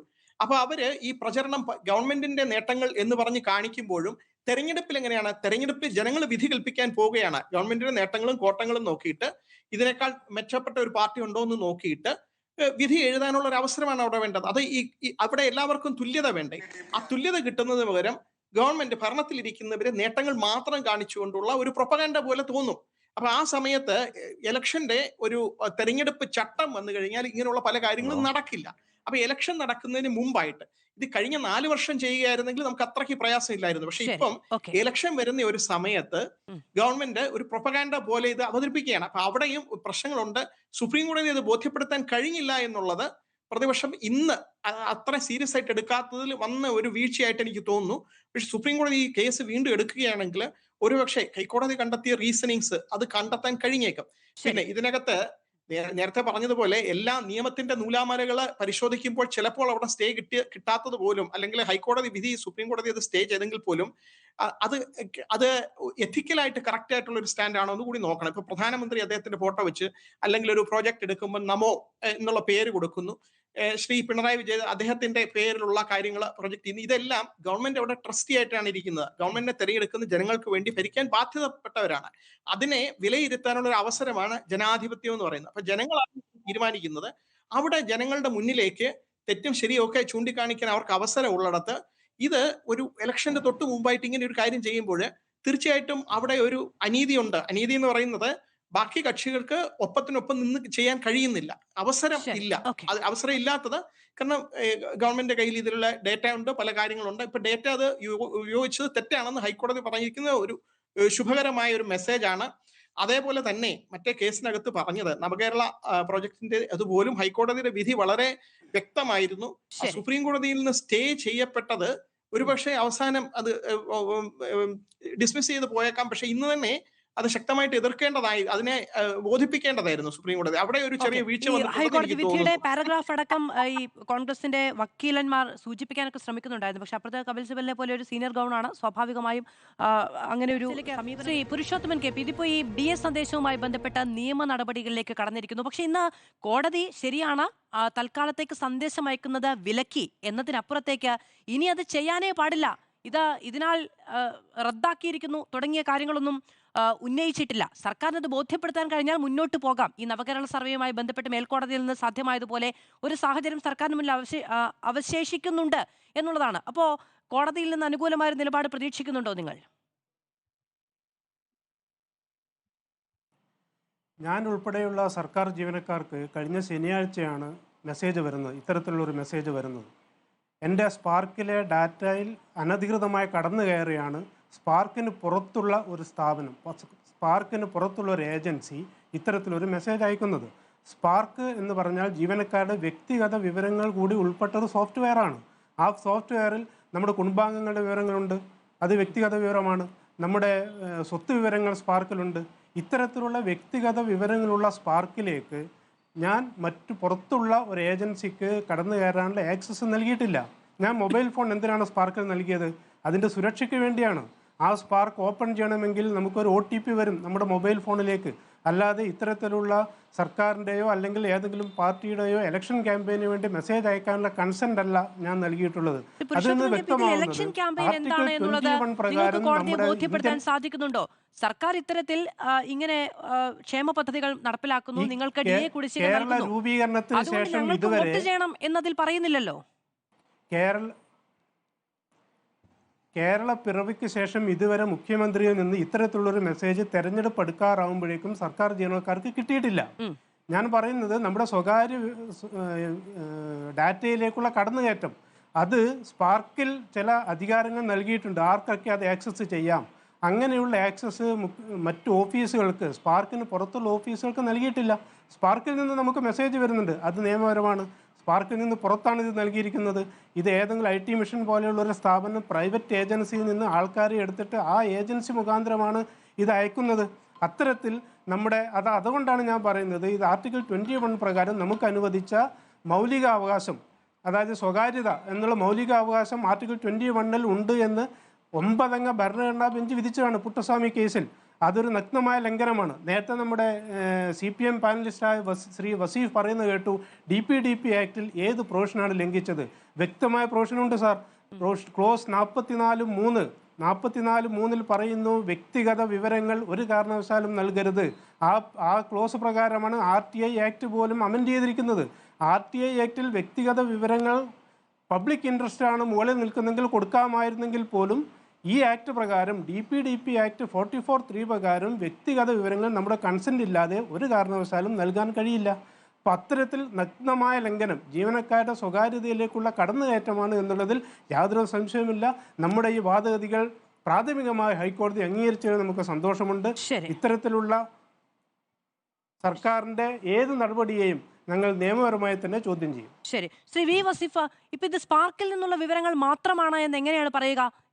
സർക്കാരിൻ്റെതായിട്ടുള്ള ശമ്പളമോ പെൻഷനോ വാങ്ങാത്ത ആളുകൾക്കും സംരംഭകർക്കും മറ്റുള്ളവർക്കും ഒക്കെ ഇത്തരത്തിലുള്ള മെസ്സേജുകൾ വന്നിട്ടുണ്ടല്ലോ. അപ്പൊ സ്പാർക്കിൽ നിന്നുള്ള വിവരങ്ങൾ മാത്രമാണ് എന്ന് എങ്ങനെയാണ് കോടതിയിൽ പറയാൻ കഴിയുക? അല്ല മാധു, ഇന്ന് ഇപ്പോ കോടതി വിധി പറഞ്ഞതിൽ ആർക്ക് മെസ്സേജ് അയക്കരുത് എന്നാണ് പറഞ്ഞത്? ഈ കേസ് ഒരു തൽക്കാലം എടുത്ത് 2 ദിവസം കഴിഞ്ഞ് വെള്ളിയാഴ്ച എടുക്കുന്നല്ലേ പറഞ്ഞത്. ഇപ്പൊ UDF വേണ്ടി വാദിക്കുന്ന വക്കീലിനെ നിങ്ങൾ നിയമ നിരീക്ഷകനായിട്ട് ഇവിടെ പ്രശാന്ത് പത്മനാഭനൊക്കെ ഇരുത്തിയിട്ടുണ്ട്. അദ്ദേഹം എന്തൊക്കെയാ പറയുന്നത്? വലിയ നിയമവിദഗ്ധനൊക്കെ ആയിരിക്കും, പക്ഷേ ഇങ്ങനെ ഒരു പക്ഷത്തിന് വേണ്ടി വാദിക്കുമ്പോൾ അദ്ദേഹത്തിന്റെ നിയമ പാണ്ഡിത്യം ഒരു പക്ഷേ ആളുകൾ തെറ്റിദ്ധരിക്കപ്പെടും, ആളുകൾക്ക് ഒരു തെറ്റിദ്ധാരണ ഉണ്ടാക്കും. അദ്ദേഹം പറഞ്ഞത് ഇപ്പോൾ കഴിഞ്ഞ വിധി, അതിലെവിടെയാണ് സർക്കാരിന്റെ ഈ ഒരു പ്രോസസ്സിനെ ഗണ്ണിച്ചത്? അതിൽ സാമ്പത്തികമായി, അതായത് ഈ എക്കണോമിക് അഫയേഴ്സ് ഡിപ്പാർട്ട്മെന്റ് ചെയ്യേണ്ട ഒരു കാര്യം, കാരണം പണമില്ല, ഇപ്പുറത്ത് PRDയുടെ കയ്യിലുള്ള 4.6 കോടി രൂപ, അപ്പുറത്താണ് ബാക്കി പണം. അപ്പൊ അവര് എക്കണോമിക് അഫയേഴ്സ് ഡിപ്പാർട്ട്മെന്റ് ആണ് ചെയ്യേണ്ടത്, അത് മുഖ്യമന്ത്രിയുടെ കീഴിലുള്ളതാ. അങ്ങനെയുള്ള ഒരു കാര്യം അവിടെ പറഞ്ഞിട്ടുള്ളൂ. അല്ലാതെ ഈ ചെയ്ത കാര്യങ്ങൾ അപ്പാടെ മോശമാണ്, ഈ സർവേ നടത്തരുത്, ഈ സർവേയുടെ മറ്റ് വശങ്ങളോ ഒന്നുമല്ല പറഞ്ഞത്. അതിനെല്ലാം ഇവർ തെറ്റായി വ്യാഖ്യാനിക്കുക. ഏത് വിധിയുടെ ഏത് ഭാഗത്താ അത് പറഞ്ഞത്? അതിൽ ചെലവഴിക്കുന്ന പണവുമായി ബന്ധപ്പെട്ടാ പറഞ്ഞത്. മുൻകൂർ അനുവാദം വാങ്ങിയോ മറ്റോ ഉള്ള സാങ്കേതിക പ്രശ്നങ്ങൾ, അതാ ഇന്ന് സുപ്രീം കോടതി എടുത്തു കളഞ്ഞത്. ഈ സാങ്കേതികതയൊക്കെ പാലിക്കേണ്ടത് തന്നെയാണ്. ഇവിടെ 2 ദിവസത്തേക്കാണ് പറഞ്ഞത്. ചട്ടത്തിന്റെ കാര്യമൊക്കെ പറയുന്നുണ്ടായിരുന്നല്ലോ. ചട്ടം അതാണെങ്കിൽ ചട്ടം പാലിക്കാൻ ആദ്യ ഉത്തരവാദിത്വം സർക്കാരിന്റേതാണ്. ഞാൻ പറഞ്ഞത് അല്ല മാധു, അതിൽ പിന്നീട് നിയമസഭക്ക് അംഗീകാരം കൊടുക്കാവുന്നതാണ്. എത്രയോ വർഷങ്ങൾക്ക് മുമ്പുള്ളത് വീണ്ടും പിന്നീട് നിയമസഭ പണം അനുവദിച്ചു കൊടുക്കാറുണ്ട്. അതൊക്കെ ഇവിടെ ഒരുപാട് കീഴ്വഴക്കങ്ങൾ അങ്ങനെ നടന്നിട്ടുണ്ട്, അങ്ങനെ ചെയ്യാറുണ്ട്. അതിലൊന്നും ഒരു തടസ്സം ഇവിടെ ഇല്ല. അതുകൊണ്ട് തന്നെയാണ് സുപ്രീം കോടതി ഇത് നീക്കിയത്. പിന്നെ ഇതിൽ പറഞ്ഞത് 2 ദിവസം കഴിഞ്ഞിട്ട് ഇത് വീണ്ടും പരിഗണിക്കുക. ഇവിടെ തന്നെ DA DR ഇതുമായി ബന്ധപ്പെട്ട മെസ്സേജ് അയക്കരുതെന്ന് പറഞ്ഞത്. ഈ DA DR അയക്കുന്നതല്ലേ ഇവിടുന്ന് സ്പാർക്കിലെ വിവരങ്ങൾ വെച്ചിട്ടല്ലേ അയക്കുന്നത്? ഈ സ്പാർക്ക് എന്താ? ഈ സർക്കാരിന്റെ ഫിനാൻസ് ഡിപ്പാർട്ട്മെന്റിന് കീഴിലുള്ള ജീവനക്കാരുടെ എന്താണിത്? ഈ സേവന വേതന അവധി സർവീസ് സംബന്ധമായ കാര്യങ്ങളുടെ ഡാറ്റാ കേന്ദ്രമാണ് ഏത്? Spark. Service payroll administrative repository system. അത് കേരള സർക്കാരിന്റെ IT വകുപ്പിന് കീഴിലെ ഒരു സ്ഥാപനമായ IT മിഷനാണ് ഇവിടെ എടുത്തത്. അവരുടെ സ്പാർക്കിന്റെ കൈവശമുള്ള വിവരങ്ങൾ സൂക്ഷിക്കുന്നത് സ്റ്റേറ്റ് ഡാറ്റാ സെന്ററിലല്ലേ? അവരെടുത്തു. ഈ ഒരു DAയുമായി ബന്ധപ്പെട്ട ഒരു മെസ്സേജ് കൊടുത്തു. ഒരു ഭരണത്തലവന് അങ്ങനെ ഒരു മെസ്സേജ് കൊടുക്കാൻ പറ്റില്ല എന്നുണ്ടോ? സർക്കാർ തലവന് ഇത് തെരഞ്ഞെടുപ്പ് കണ്ട് മുന്നിൽ കണ്ട് അയച്ചതാണ്. OTPയുമായി ബന്ധപ്പെട്ട കാര്യങ്ങൾക്ക് വേണ്ടി മാത്രമാണ്. അത് അവരുടെ വ്യക്തിപരമായ ഞങ്ങൾ മാത്രമല്ല ഞങ്ങളും കൊടുക്കുന്നുണ്ട്. OTPക്ക് വേണ്ടി മാത്രമാണ് ഇത്. അതാ ഞാൻ സ്പാർക്ക് എന്താന്ന് പറഞ്ഞത്. അതിന് വേണ്ടിയിട്ടാണ് എന്നുള്ളതാണ്. വിവരം കൊടുക്കുന്ന സമയത്ത് നേരത്തെ പറഞ്ഞല്ലോ ഈ ആക്ടുമായി ബന്ധപ്പെട്ട് ചട്ടവുമായി ബന്ധപ്പെട്ട് എന്തൊക്കെയാണ് എന്നുള്ളത്. ഇതിൽ കൺസെന്റ് വളരെ പ്രധാനപ്പെട്ട കാര്യമാണ്. നിർബന്ധിതാവസ്ഥയുള്ള സാഹചര്യമാണ് സ്പാർക്കിലെ ഫോൺ നമ്പർ. അതിൽ കൺസെന്റ് എന്ന് പറയുന്നത് എത്രത്തോളം ബാധകമാണെന്നുള്ളതുണ്ട്. ഇനി ആവശ്യം എന്താണെന്ന് കൃത്യമായി ബോധ്യപ്പെടുത്തേണ്ടതുണ്ട്. ആ ആവശ്യം സർക്കാരിന്റെ ക്ഷേമ പെൻഷനുമായി ബന്ധപ്പെട്ടോ സർക്കാർ നയങ്ങളുടെ അറിയിപ്പിനോ വേണ്ടിയിട്ടല്ല അത് കൊടുത്തിരിക്കുന്നത് എന്നുള്ളതാണ്. ഇനി ആ ആവശ്യത്തിന് മാത്രമാണ് ഉപയോഗിക്കുന്നത് എന്ന നിർബന്ധ ബുദ്ധിയുണ്ട്. അതിൽ ക്ഷേമ പെൻഷൻ അയച്ചോ? അല്ല മാധു, അതിലെവിടെയാ ക്ഷേമ പെൻഷൻ? ക്ഷേമ പെൻഷനെ കുറിച്ചൊന്നും അതിൽ പറഞ്ഞിട്ടില്ല. ഏതിൽ പറഞ്ഞിട്ടില്ല? അതിൽ പറഞ്ഞത് ഇവർക്കുള്ള ക്ഷാമബത്തയുടെ കുടിശ്ശികയും മറ്റു ജീവനക്കാർക്ക് അയച്ചിട്ടുള്ളൂ. അവരുടെ ആനുകൂല്യങ്ങളെ സംബന്ധിച്ചുള്ള ഡീറ്റെയിൽസ് ആണ് അതിലേക്ക് അയച്ചത്. ഞാൻ വായിച്ചുതരാം. അല്ല മാധു, ഈ കേൾക്കുന്നവർക്ക് ഞാൻ വായിച്ചുതരാം. എനിക്ക് ഈ മെസ്സേജ് വന്നതാണല്ലോ, ഞാൻ വായിച്ചുതരാം. അങ്ങ് സർക്കാർ ജീവനക്കാരൻ കൂടി ആയതുകൊണ്ടാണ് അങ്ങേക്ക് ആ മെസ്സേജ് വന്നത്. കഴിഞ്ഞ ബജറ്റിൽ നൽകിയ അല്ല ഒറ്റ മിനിറ്റ് ഞാൻ പറയാം. അല്ല എന്റെ മെസ്സേജ് ഉണ്ട്, ഞാൻ പറഞ്ഞുതരാം. കഴിഞ്ഞ ബജറ്റിൽ നൽകിയ പ്രധാന വാഗ്ദാനങ്ങൾ ഒന്നൊന്നായി നടപ്പിലാക്കുകയാണ്. ജീവനക്കാർക്കും പെൻഷനക്കാർക്കും നൽകിയ DA DR സർക്കാർ പൂർണ്ണമായും അനുവദിച്ചിരിക്കുന്നു. ഫെബ്രുവരി മാസത്തിൽ മാസത്തെ ശമ്പളത്തിൽ അനുവദിച്ച 3% പുറമെ ബാക്കിയുള്ള 10% DA കൂടി അനുവദിച്ച് ഉത്തരവിറങ്ങി. ഇതോടെ ആകെ DA 35% വർദ്ധിപ്പിച്ചു. മാർച്ച് 1 ലഭിക്കുന്ന ശമ്പളത്തോടൊപ്പം ആദ്യം വർദ്ധിപ്പിച്ച 3% DAയും ഏപ്രിൽ 1 ലഭിക്കുന്ന ശമ്പളത്തോടൊപ്പം ഇപ്പോൾ വർദ്ധിപ്പിച്ച 10% DAയും നിങ്ങളുടെ കൈകളിലെത്തും. സർക്കാർ ജീവനക്കാരുടെ ഭവന നിർമ്മാണ അഡ്വാൻസ് HBA പുനഃസ്ഥാപിച്ച കാര്യവും അറിഞ്ഞിരിക്കുമല്ലോ.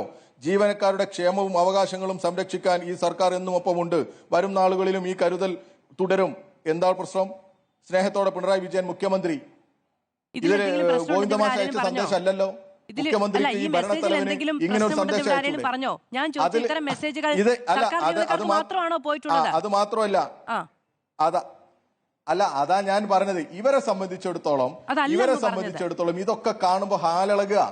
ഈ സർവീസ് സംഘടന എന്ന് പറയുന്ന കോൺഗ്രസ് അനുകൂല സർവീസ് സംഘടന, അവരെ സംബന്ധിച്ചിടത്തോളം ഈ DA കൊടുക്കരുത് എന്നാണോ, ഇനി കൊടുത്തത് ഈ ജീവനക്കാർ അറിയരുത് എന്നാണോ ഇവരുടെ ഉദ്ദേശം? എന്താ അവരുടെ ഉദ്ദേശം? അവർ കരുതിയത് എന്താ? ഇത് കൊടുക്കാതെ ഈ ഗവൺമെന്റ് പോകണം. UDF കാലത്തതുപോലെ സർക്കാർ ജീവനക്കാരെ തകർക്കുന്ന, അവർക്ക് എതിരെയുള്ള നിയമങ്ങളൊക്കെ പാസ്സാക്കി പോകുന്ന ഒരു ഗവൺമെന്റായി ഇത് മാറണം എന്നുള്ളതാണോ? അങ്ങനെയല്ല. സർക്കാർ ജീവനക്കാരെ ചേർത്ത് നിർത്തുന്ന ഗവൺമെന്റായത്. ആ സർക്കാർ ജീവനക്കാരുടെ അവകാശങ്ങൾ സംരക്ഷിക്കുന്ന ഗവൺമെന്റായത്. ഞാൻ നേരത്തെ സൂചിപ്പിച്ചു, നരേന്ദ്രമോദി ഈ നാട്ടിലെ ഈ സകല മനുഷ്യർക്കും അയക്കുന്നു മെസ്സേജുകൾ. അവർ പല കാര്യങ്ങളും പറയുന്നു. അത് ഇന്ത്യൻ പ്രധാനമന്ത്രി എന്നുള്ള നിലക്ക് അന്നൊരു പേപ്പർ എടുത്ത് പരാതി കൊടുക്കാൻ ഇവരാരും തയ്യാറായിട്ടില്ലല്ലോ. ഇന്ത്യയിലെ മുഖ്യ പ്രതിപക്ഷം എന്ന് പറയുന്ന സംഘടനയല്ലേ ഇവര്? ഒരു പ്രശ്നവും ഇല്ല. ഇവർ റിസർവ് ബാങ്കിന്റെ സന്ദേശം നമുക്ക് വരുന്നില്ലേ? മെസ്സേജ് ആയിട്ട് വരുന്നില്ലേ?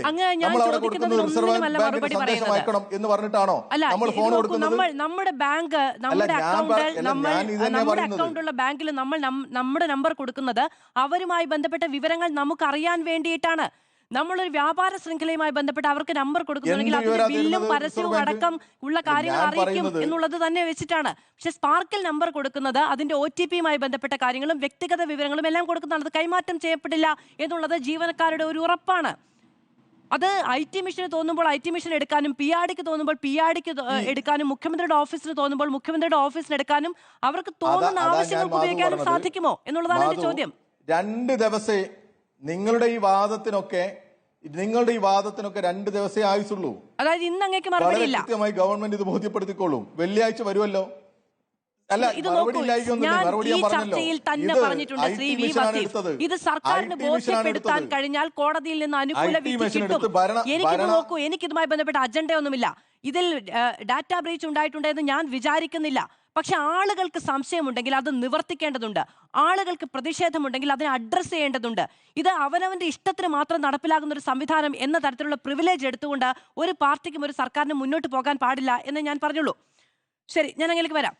ശ്രീ VR അനൂപ്, ഇത് നോക്കുമ്പം നവകേരള സർവേയുമായി ബന്ധപ്പെട്ട് വലിയ രാഷ്ട്രീയ ആരോപണങ്ങൾ ഇവിടെ ഉണ്ടായിട്ടുണ്ട്. പ്രതിപക്ഷ നേതാവ് അടക്കം, രമേശ് ചെന്നിത്തല അടക്കം. ഒരു മിനിറ്റ്, ഞാൻ വരാം. പ്രതിപക്ഷത്തിന് കോൺഗ്രസിന് വേണ്ടി വാദിക്കാൻ നിങ്ങൾ 3 പേരെ അണിനിരത്തിയത്. 3 പേരെ. അതിലൊന്ന് പരാതി ഉന്നയിച്ച ആളുകളാണ്, ഒന്ന് കോൺഗ്രസിന്റെ പ്രതിനിധിയാണ്, ഒന്ന് ഒരു അഭിഭാഷകനാണ്.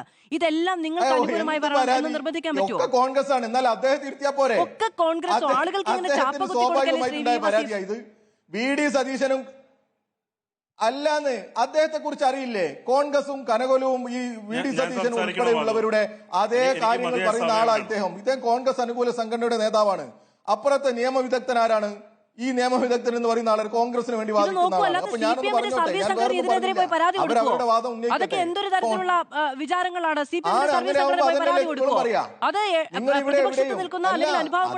അതുകൊണ്ട് അവർ കോൺഗ്രസ് അനുകൂല സംഘടന എന്ന് പറയുന്നതിന് എന്താ തെറ്റ്? അല്ല, കോൺഗ്രസ് അനുകൂല സംഘടന എന്ന് പറയാൻ പറ്റില്ലേ? അദ്ദേഹത്തെ കോൺഗ്രസ് അനുകൂല സംഘടന എന്ന് പറയാൻ പറ്റില്ലേ? കോൺഗ്രസിന് വേണ്ടി കോൺഗ്രസ് ഉന്നയിക്കുന്ന, അത് ഞാൻ പറഞ്ഞല്ലേ. അതുകൊണ്ടല്ലേ ഞാനെന്ത് പറഞ്ഞെന്താ തെറ്റ്?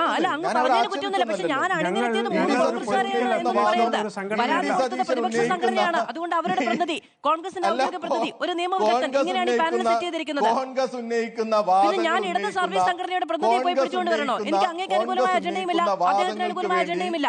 പരാതി കൊടുത്തവരല്ലാതെ പിന്നെ ആരെയാണ് കൊണ്ടുകൊടുക്കുക? മിണ്ടാതെ കൂടാതെ ഓബ്ര എന്ന് പറഞ്ഞിരിക്കുന്ന ആളുകളെ പിടിച്ചുകൊണ്ട് നിർത്താൻ പറ്റുമോ? ഞാൻ പറഞ്ഞോട്ടെ, അല്ല, നിങ്ങൾക്ക് ഇപ്പൊ ആരെയും കൊണ്ടുപോയിരുത്താലോ? ഇവിടെ ഇപ്പൊ മറ്റൊരു നിയമവിദഗ്ധനെ വരെ കിട്ടില്ലായിരുന്നു നിങ്ങൾക്ക്. ഈ പ്രശാന്ത് പത്മനാഭനെ കുറിച്ച് നിങ്ങൾക്ക് അറിയില്ലേ?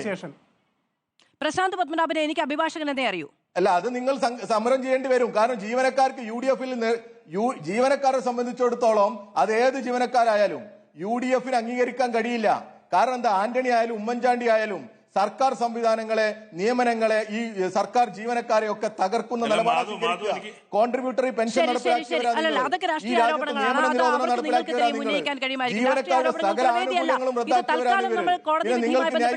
പരിഗണിക്കുന്നത്. ശരി, ശ്രീ വി ആർ അനൂപിലേക്ക് പോവുകയായിരുന്നു. സുപ്രീം കോടതിയിലേക്ക് പോകുമ്പോൾ സർക്കാരിന്റെ നയപരമായ തീരുമാനം എന്ന ഇടത്താണ് KSU ഉന്നയിച്ച എല്ലാ ആരോപണങ്ങളും ഇല്ലാതെ പോയത്. ആ നവകേരള സർവേ തുടരാൻ സർക്കാരിന് അനുവാദം കിട്ടുകയാണ്. രാഷ്ട്രീയമായിട്ടുള്ള സാഹചര്യങ്ങളെ ചൂണ്ടിക്കാണിക്കാൻ കോൺഗ്രസിന് സാധിച്ചിട്ടില്ല. നേരത്തെ പ്രശാന്ത് പത്മനാഭൻ അടക്കം ഇത് ചൂണ്ടിക്കാണിക്കുകയും ചെയ്തു. നിങ്ങൾക്കതിൽ കൃത്യമായി മുന്നോട്ട് പോകാൻ സാധിച്ചിട്ടില്ല. നിങ്ങൾ രാഷ്ട്രീയ യുദ്ധത്തിന് ഇറങ്ങി പുറപ്പെടുന്നു എന്നുള്ളതൊക്കെയാണല്ലോ പ്രതിപക്ഷ നേതാവ് രമേശ് ചെന്നിത്തല, KC വേണുഗോപാൽ, എല്ലാവരും, നിങ്ങളുടെ സർവീസ് സംഘടനകൾ എല്ലാവരും തന്നെ ഇതുമായി ബന്ധപ്പെട്ട് വലിയ പ്രതിഷേധമൊക്കെ ഉയർത്തി. പക്ഷേ കോടതിയിൽ ചെന്നപ്പോൾ അത് കൃത്യമായി ബോധിപ്പിക്കുന്നതിൽ പരാജയപ്പെട്ടു. അത് പരിശോധിച്ച് അടുത്ത ഘട്ടത്തിൽ അത് വേണ്ടതുപോലെ ചെയ്യും. ഇവിടെ നേരത്തെ ഞാൻ സൂചിപ്പിച്ചതുപോലെ നിയമപരമായൊരു വ്യവഹാരം പോലെ തന്നെ പ്രധാനമാണ് രാഷ്ട്രീയ ധാർമ്മികത ഉയർത്തിപ്പിടിച്ച പോരാട്ടം എന്ന് പറയുന്നതും. ഞങ്ങൾ തുടക്കം മുതൽ, ഈ ചർച്ചയുടെ തുടക്കം മുതൽ ഞാൻ എന്താ പറയാൻ ശ്രമിക്കുന്നത്, എങ്ങനെയാണ് നരേന്ദ്രമോദി കേന്ദ്രത്തിനകത്ത് പ്രവർത്തിക്കുന്നത്, അതുപോലെ പിണറായി വിജയൻ കേരളത്തിൽ പ്രവർത്തിക്കുന്നു എന്നുള്ളതാ. ഒരു ഉദാഹരണം മാത്രം പറയാം. അദ്ദേഹം ചില പ്രൊജക്ടുകൾക്ക് നമോ എന്ന് പേരിടുന്നത് പോലെ തന്നെയാണ് മോഹൻലാലിനെ വെച്ചൊരു പരിപാടി നടത്തുമ്പോൾ അതിന്റെ പേര് ലാൽ സലാം എന്നാണ്. ഇവരുടെ രാഷ്ട്രീയവും വ്യക്തിപരമായ കാര്യങ്ങൾ സർക്കാർ ചെലവിൽ പ്രചരിപ്പിക്കുകയാണെന്നേ. സർക്കാർ ചെലവിൽ ഈ പറയുന്ന വ്യക്തിപരവും രാഷ്ട്രീയപരവുമായ അജണ്ടകൾ ഒളിപ്പിച്ചുപെടുത്തുന്ന കാര്യത്തിൽ നരേന്ദ്രമോദിയെ അനുകരിക്കുകയാണ് പിണറായി വിജയൻ എന്നാണ് ഞങ്ങൾ ആവർത്തിച്ച് പറയുന്നത്. ഇവിടെ എനിക്ക് പറയാനുള്ളത്, ഡിവൈഎഫ്ഐയുടെ ഉത്തരവാദിത്തപ്പെട്ട നേതാവ് കൂടിയല്ലേ വസീഫ്. അദ്ദേഹം ലോകത്ത് എല്ലായിടത്തും ആഗോളതലത്തിൽ തന്നെ ഇടതുപക്ഷ യുവജന പ്രസ്ഥാനങ്ങളും നവ ഇടതുപക്ഷ പ്രസ്ഥാനങ്ങളും ഈ പറയുന്ന പ്രൈവസിക്ക് വേണ്ടിയുള്ള വലിയ പോരാട്ടങ്ങളിലാണ്. പക്ഷെ അദ്ദേഹം എത്ര ലഘൂകരിച്ചാണ് പറയുന്നത്. അദ്ദേഹം പറയുന്നത് സർക്കാരല്ലേ ഈ പറയുന്ന ഇതിനകത്ത് കൈകടത്തി, സ്വകാര്യ ഏജൻസി അല്ല എന്നാണല്ലോ. പക്ഷെ സർക്കാരിന് എന്താണ് അവകാശമുള്ളത്? ഇത് വളരെ കൃത്യമാണെന്നേ. ഞങ്ങൾ നിരന്തരം പറഞ്ഞുകൊണ്ടിരിക്കുന്ന കാര്യങ്ങൾ കേരളീയ പൊതുസമൂഹത്തിന് മുന്നിൽ ഞങ്ങൾ ആവർത്തിച്ച് പറയുകയാണ്. ഇവിടെ എങ്ങനെയാണോ നരേന്ദ്രമോദി കേന്ദ്രത്തിൽ പ്രവർത്തിക്കുന്നത്, ആ ഒരു മോഡസ് ഒപ്പറാണ്ടി, ആ രീതിശാസ്ത്രം, ആ ഒരു വർക്കിംഗ് സ്റ്റൈൽ, അത് കേരളത്തിൽ ഇവർ കൊണ്ടുവരിക. ഒരു ഈ പറയുന്ന അദ്ദേഹത്തെ പോലൊരാൾ അറിവില്ലാത്തത് കൊണ്ടാണ് അങ്ങനെ പറയുന്നതെന്ന് ഞാൻ കരുതുന്നില്ല. റിസർവ് ബാങ്ക് ബാങ്കിങ് ഇടപാടുകളെ കുറിച്ച് ഈ മെസ്സേജ് അയക്കുന്നത് പോലെയാണോ പ്രധാനമന്ത്രി അല്ലെങ്കിൽ മുഖ്യമന്ത്രി ഇത്തരം കാര്യങ്ങളിൽ മെസ്സേജ് അയക്കുന്നത് പറയുന്നത്? എന്താണ് അതിന്റെ ആവശ്യം? എന്താണ് അതിന്റെ അനിവാര്യത? അതൊരു പുതിയ തരത്തിലുള്ള പൗരന്റെ സ്ഥാനത്ത് പ്രജയെ സ്ഥാപിക്കാനുള്ള പരിശ്രമമാണ്. ഇത് പറയുന്ന ഒരു അല്ലല്ലോ വസീഫ് മിണ്ടരുത്. ശരിയല്ല വസീഫ് സംസാരിച്ചപ്പോ എനിക്ക് ഉൾക്കൊള്ളാൻ കഴിയാത്ത ഒരുപാട് കാര്യങ്ങളുണ്ടായി. ചർച്ചയ്ക്ക് വരരുത് വസീഫ്. അങ്ങനെയാണെങ്കിൽ മൂന്നാളുണ്ടെങ്കിൽ മാത് നിയന്ത്രിക്കാൻ പറ്റില്ല, നിയന്ത്രിച്ചോ. അല്ലെങ്കിൽ ഞാൻ അപ്പൊ ഞാൻ എന്റെ ഊഴത്തിൽ എന്ത് പറയണമെന്ന് വസീഫും തീരുമാനിക്കണ്ട. അത് കയ്യിൽ വെച്ചാൽ മതി. അത് കയ്യിൽ വെച്ചാൽ മതി. മാത് നിയന്ത്രിക്കാൻ നിയന്ത്രിക്കുക. അയാൾക്ക് സമരത്തെ കുറിച്ചാണ്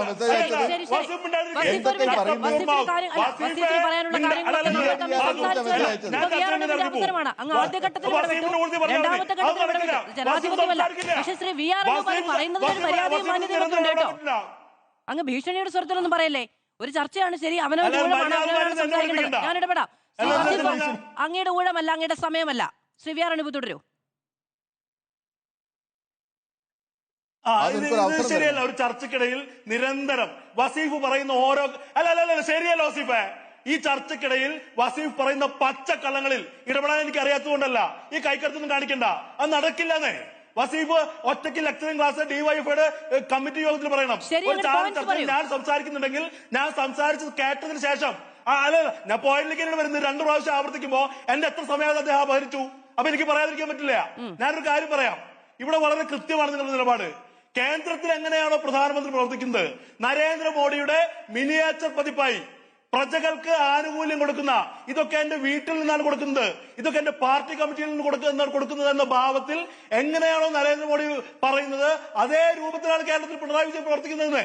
ഇവിടെ ഒരു ജനാധിപത്യ സംവിധാനത്തിൽ പൗരന് സ്വാഭാവികമായി കിട്ടേണ്ട റൈറ്റ്, അവകാശം, അതിനെ ഉദാരതയായി, ഔദാര്യമായി, പ്രജാവത്സലനായ പൊന്നു തമ്പുരാനായി പിണറായി വിജയൻ നരേന്ദ്രമോദിയെ പോലെ അവതരിക്കുകയാണ്. നിങ്ങളിത് പുതിയ കാര്യമല്ല. ഇത് നിരന്തരമായ ഒരു രീതിശാസ്ത്രത്തിൽ അതേ രീതിയിൽ മുന്നോട്ട് പോവുകയാ. അതിനെ ഞങ്ങൾ ചോദ്യം ചെയ്യും. കോടതിയിൽ ഇന്നൊരു ഉത്തരവുണ്ടായി, സ്റ്റേ ഉണ്ടായി. നാളെ കോടതിയിൽ അന്തിമ വിധി എതിരായാൽ പോലും ഞങ്ങൾ പറഞ്ഞ രാഷ്ട്രീയമായ ധാർമ്മികത അവിടെ നിലനിൽക്കുന്നുണ്ട്. ഇവിടെ എത്രയോ കോടതി വിധികൾക്കെതിരെ പരസ്യമായി രംഗത്ത് വന്നുള്ള ആളുകളാണ് ഇവർ. നിങ്ങൾ വിമർശിക്കുമ്പോൾ കോടതി നല്ലതും നിങ്ങൾക്ക് അനുകൂലമായി പറയുമ്പോൾ കോടതിക്ക് എതിരാകുമ്പോൾ ചെയ്യുന്നത് ഞങ്ങളുടെ നിലപാടല്ല. ഇവിടെ ഞങ്ങൾ ആവർത്തിച്ചു പറയുന്നു, നരേന്ദ്രമോദിയുടെ മിനിയേച്ചർ പതിപ്പായി പിണറായി വിജയൻ മാറി. ശരി, ഇടവേള.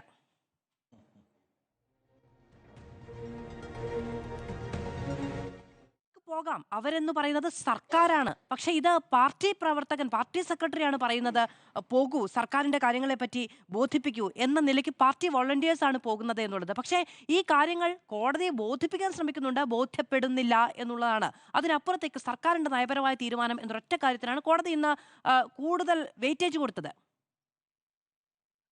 അത് രണ്ട് കാര്യങ്ങളാണ്. ഒന്ന്, ഇന്ന് സുപ്രീം കോടതിയിലെ ഒരു ഇടക്കാല വിധിയാണ്, സ്റ്റേ ആണ്. മെറിറ്റിൽ പൂർണ്ണമായിട്ട് കേട്ട അന്തിമ വിധി പ്രഖ്യാപിച്ചിട്ടില്ല. നേരത്തെ ശ്രീ വസീഫ് ചോദിച്ചിരുന്നു ഹൈക്കോടതിയുടെ ഏത് പാരഗ്രാഫിലാണ്. ഹൈക്കോടതി വിധി ഇപ്പോൾ സുപ്രീം കോടതി സ്റ്റേ ചെയ്തിരിക്കുന്നത് കൊണ്ട് ഞാൻ അതിന് വായിക്കാൻ ഉദ്ദേശിച്ചില്ല. എങ്കിലും പാരഗ്രാഫ് 50 കൃത്യമായിട്ട് പറയുന്നുണ്ട്. ഇതിനകത്ത് we deem it relevant also to note that the proclaimed objective of Exhibit P1 order and the program being one in the nature of a welfare study for data collection to ascertain the effectiveness of the various development and welfare schemes undertaken by the government over the past nearly a decade, most of which have specific targets and objectives. It begs the question whether such a complex exercise could have been carried out by the Karma Sena volunteers under Exhibit R1C order 11/2020 constituted for a different purpose for meeting the need of volunteer hands during natural disasters. പ്രകൃതി ദുരന്തം ഉണ്ടായ സമയത്ത് constitute ചെയ്ത ഒരു കർമ്മസേനയെ കൊണ്ടാണോ ഈ പദ്ധതി നടപ്പാക്കേണ്ടത് എന്ന കാര്യത്തിൽ നമുക്കൊരു ഉത്തരം വേണമെന്ന് ഹൈക്കോടതി ഓർഡറിൽ വളരെ വിശദമായിട്ട് എഴുതിയിട്ടുണ്ട്. ഇന്നിപ്പോ സുപ്രീം കോടതി അത് സ്റ്റേ ചെയ്തിരിക്കുന്നത് കൊണ്ട് ഞാൻ അതിനെപ്പറ്റി കൂടുതൽ പറയുന്നില്ല. ഞാൻ ഇത്രേ പറഞ്ഞുള്ളൂ, ഈ കാര്യങ്ങളൊക്കെ സുപ്രീം കോടതിയിൽ ഇന്ന് പ്രതിപക്ഷം ഹൈക്കോടതിയിൽ പോയവർക്ക് ബോധിപ്പിക്കാമായി കുറച്ചുകൂടി സീരിയസ് ആയിട്ട് എടുക്കേണ്ടിയിരുന്നു എന്ന് എനിക്കൊരു അഭിപ്രായമുണ്ട്. മറ്റേ പ്രധാനപ്പെട്ട ഒരു കാര്യം, ശ്രീ വസീഫ് ഒരു ആരോപണം ഉന്നയിച്ചത്, ഞാൻ അഭിഭാഷകനെ പോലെ അല്ല സംസാരിക്കുന്നത്, ഞാൻ ഭരണഘടനയുടെ ബേസിസിൽ മാത്രമാണ് ഞാൻ ഇതുവരെ പറഞ്ഞത്. അദ്ദേഹം പറഞ്ഞ ഒരു കാര്യത്തിന് ഞാൻ ഇത്രേ പറഞ്ഞുള്ളൂ, ഭരണഘടനയിൽ നമുക്ക് സ്വാതന്ത്ര്യം അല്ലെങ്കിൽ ലിബർട്ടി സ്റ്റേറ്റ് തരികയല്ല, നമുക്കുള്ള ലിബർട്ടി സ്റ്റേറ്റ് എടുത്ത് കളയരുത് എന്നാണ് മൗലികാവകാശങ്ങളിൽ പറയുന്നത്. അതൊരു നെഗറ്റീവ് ആയിട്ടാണ്, അതായത് state shall not deny to any person എന്ന് പറഞ്ഞാണ് ആർട്ടിക്കിൾ 14 മുതലുള്ള ഈ ഫണ്ടമെന്റൽ റൈറ്റ് ഒക്കെ വായിച്ചു നോക്കുകയാണെങ്കിൽ ആർട്ടിക്കിൾ 21 ബേസിസിലാണ് ഈ പ്രൈവസി എന്ന് പറയുന്നത്, അതായത് സ്വകാര്യത എന്ന് പറയുന്ന ഒരു ഫണ്ടമെന്റൽ റൈറ്റ് ആണ്, മൗലികാവകാശമാണ് എന്ന് സുപ്രീം കോടതി ഡിക്ലെയർ ചെയ്ത ആർട്ടിക്കിൾ 21 പുറത്താണ്. ആർട്ടിക്കിൾ 21 സ്റ്റേറ്റ് നിങ്ങൾക്ക് ജീവിക്കാൻ അവകാശമുണ്ടെന്ന് പറയുകയല്ല, നിങ്ങൾക്ക് ജീവിക്കാനുള്ള അവകാശം സ്റ്റേറ്റ് എടുത്ത് കളയരുത് except according to the procedure established by law എന്നാണ് പറയുന്നത്. അതിന്റെ അർത്ഥം ഇപ്പൊ ഒരു നിയമം ഉണ്ടോ, ഇത് എടുക്കരുതെന്നൊരു നിയമം ഉണ്ടോ, ഡാറ്റ പ്രൊട്ടക്ഷൻ വേണ്ടി ഒരു നിയമം ഉണ്ടോ, അതല്ല ചോദ്യം നിങ്ങളുടെ ഡാറ്റ ബ്രീച്ച് ചെയ്യാമോ, പ്രൈവസിയാണ് മൗലികാവകാശമാണെന്ന് പറയുന്നിടത്ത് എന്ത് അധികാരത്തിന്റെ പുറത്താണ് സ്റ്റേറ്റ് അതിലേക്ക് കടന്നു കയറിയത് എന്നാണ് ചോദ്യം. അതാണ് ഞാൻ പറഞ്ഞത്. ഇനി ഞാൻ ഭരണഘടനയുടെ ഒരു വാദമാണ് ഉന്നയിച്ചത്, അതിൽ ഒരു വാക്യം കൂടി പറയാം. ആരാണ് പറഞ്ഞത് ഇത്? അതിനുശേഷം ശ്രീ വസീഫിന് അറിയാമായിരിക്കും. Condemnation of the constitution largely comes from two quarters, Communist Party and the Socialist Party. Why do they condemn the constitution? Communist Party and Socialist Party ആണ് ഭരണഘടനയെ നിന്ദിച്ച് പറയുന്നത്. എന്താണ് കാരണം? Communist Party wants a constitution based upon principle of dictatorship of the proletariat. They condemn the constitution because it is based upon parliamentary democracy. ജനാധിപത്യത്തിന്റെ പുറത്തുള്ള ഭരണഘടന ആയതുകൊണ്ടാണ് അതിനെ നിന്ദിച്ച് പറയുന്നത്. Socialists want two things. First thing they want is that they come to power, constitution must give them the freedom to nationalize and socialize all private property without payment of compensation. Socialism എന്തുകൊണ്ടാണ് സോഷ്യലിസ്റ്റുകള് ഭരണഘടനയെ തള്ളി പറയുന്നത്? അവർക്ക് മുഴുവൻ property nationalise ചെയ്യണം. അപ്പൊ fundamental, ഇത് doctor Ambedkar പറഞ്ഞതാണ്. ഭരണഘടന അസംബ്ലി ഡിബേറ്റ്സിന് ശേഷം ഭരണഘടന രാജ്യത്തിന് സമർപ്പിച്ചപ്പോൾ പറഞ്ഞതാണ്, പേഴ്സണൽ ലിബർട്ടി പ്രൊട്ടക്ട് ചെയ്തുകൊണ്ടുള്ള പാർലമെന്ററി ഡെമോക്രസിയാണ് നമ്മൾ ഭരണഘടനയിൽ വിഭാവനം ചെയ്യുന്നത്. അല്ല ഒരു ഏകാധിപത്യത്തില് ഒരു രാജാവ് ഇരുന്നോ അല്ലെങ്കിൽ കമ്മ്യൂണിസ്റ്റ് പാർട്ടി ഉദ്ദേശിക്കുന്ന രീതിയിൽ സ്റ്റേറ്റ് എല്ലാം കൺട്രോൾ ചെയ്തിട്ട് എല്ലാം നാഷണലൈസ് ചെയ്തിട്ട് ഇതിനകത്ത് സ്റ്റേറ്റ് അല്ലേ ചെയ്തത്, ഇതിനകത്ത് എന്താണ് തെറ്റ്? ഗവൺമെന്റിന്റെ ഡേറ്റ അല്ലേ, പ്രൈവറ്റ് പാർട്ടികൾക്കൊന്നും കൊടുത്തില്ലോ എന്നുള്ള ചോദ്യം വരുന്നത് അതുകൊണ്ടാണ്. ആ ഫണ്ടമെന്റൽ ഡിഫറൻസ് ഉണ്ട്. മൗലികമായിട്ടുള്ള കാര്യങ്ങളിൽ അദ്ദേഹം മനസ്സിലാക്കിയിരിക്കുന്നത് ഭരണഘടന പൗരാവകാശം എന്ന് പറഞ്ഞ് വാഗ്ദാനം ചെയ്തിരിക്കുന്നത് ഗവൺമെന്റ് അത് ബ്രീച്ച് ചെയ്യാൻ കഴിയില്ല എന്നുള്ളതാണ് ഭരണഘടനയുടെ അടിസ്ഥാന തത്വം. അതുകൊണ്ടാണ് ഇന്ന് ഹൈക്കോടതി ഈ ഡേറ്റ എങ്ങനെയാണ് നിങ്ങളത് ദുരുപയോഗം ചെയ്തതെന്നുള്ള ചോദ്യം ഹൈക്കോടതിയിൽ നിന്ന് വന്നു. ശ്രീ കെ പി പുരുഷോത്തമൻ, നോക്കൂ, ഇത് ഒരു കീഴ്വഴക്കത്തിന് കൂടി വഴിവെക്കാൻ പോകുന്ന ഒരു നിയമ പ്രക്രിയയാണ്. അത് നമ്മൾ അതിനെ ആ നിലയ്ക്കു തന്നെ, അതിൻ്റെ ആ സ്കെയിലിൽ തന്നെ കാണേണ്ടതുണ്ട്.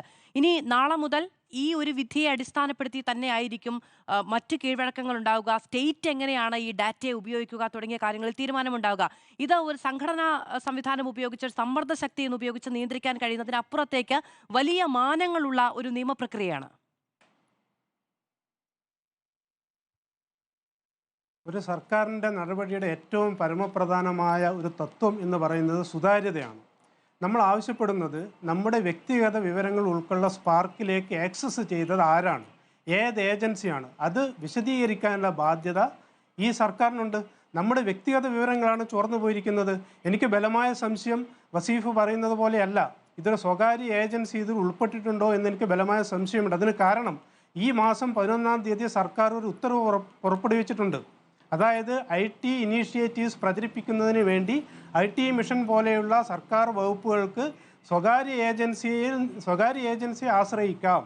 അപ്പോൾ ആ ഉത്തരവിൻ്റെ മറ പിടിച്ചാണ് ഇത്തരത്തിലുള്ള ഡാറ്റ ആക്സസ് നടത്തുന്നതും മെസ്സേജ് അയക്കുന്നതും ഇലക്ഷൻ ക്യാമ്പയിൻ നടത്തുന്നതും എന്ന് ബലമായി സംശയിക്കുന്നു.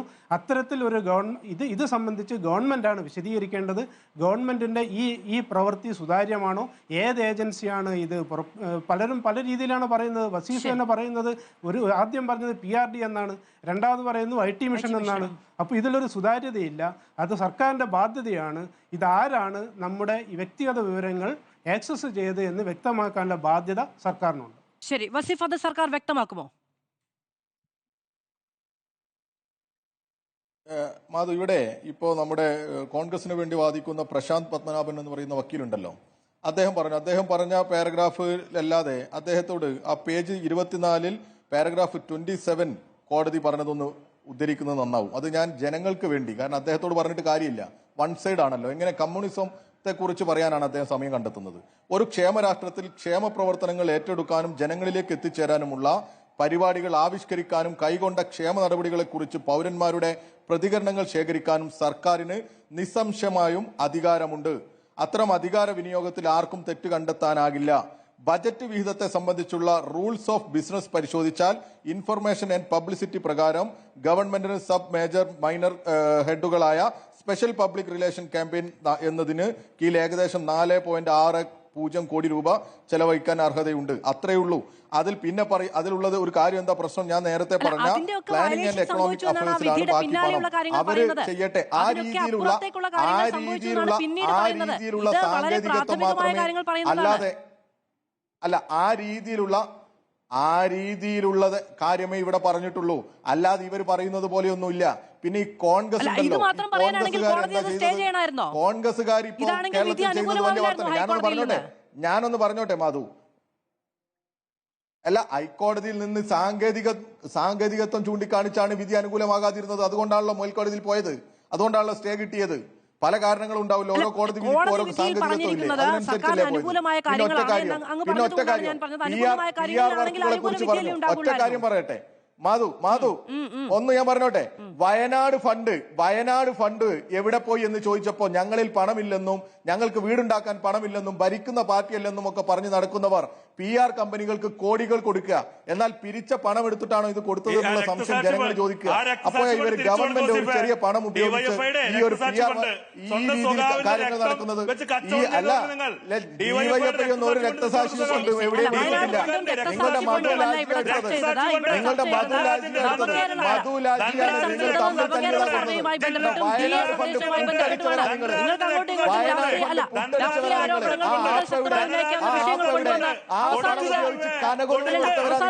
എന്നിട്ട് വർത്തമാനം പറയാ, എന്നിട്ട് ഒരു നാണവുമില്ലാതെ ഇവിടെ നിന്ന് സംസാരിക്കാം.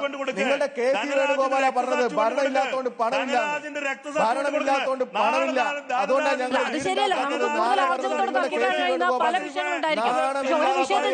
അതിലെ കാര്യങ്ങളാണ് ഉന്നയിക്കേണ്ടത്. എന്നിട്ട് വയനാട് ശരി. ആ പണത്തിന്റെ ഒരു ഭാഗം എടുത്തിട്ട് കനകലൂർ കൊടുത്തത് എന്ന് ജനം പറയുന്നത്. എന്നിട്ട് PR നെ കുറിച്ചാ പറയുന്നത്. ആരാ PR എടുക്കുന്നത്? അത് നിങ്ങള് തൃശ്ശൂരിലെ നിങ്ങളുടെ മധുവിന്റെ ലാൽജിയുടെ കുടുംബത്തിന് കൊടുക്കാനുള്ള പണമാണ് നിങ്ങൾ. ശരി. അല്ല, ഇനിയിപ്പോ കടത്തി പറയണ്ട. കേസ് എന്തായാലും കോടതി അടുത്ത ദിവസങ്ങളിൽ പരിഗണിക്കുന്നതാണ്. 2 കേസുകളിലും അന്തിമമായ തീരുമാനമല്ല വന്നിരിക്കുന്നത്. ആ മുറയ്ക്ക് വ്യക്തമാകട്ടെ. കോടതിയിൽ ഇന്ന് തന്നെ തീരുമാനം വരട്ടെ. വളരെയധികം നന്ദി പാലസ്റ്റുകൾക്കും പ്രേക്ഷകർക്കും. വളരെയധികം നന്ദി.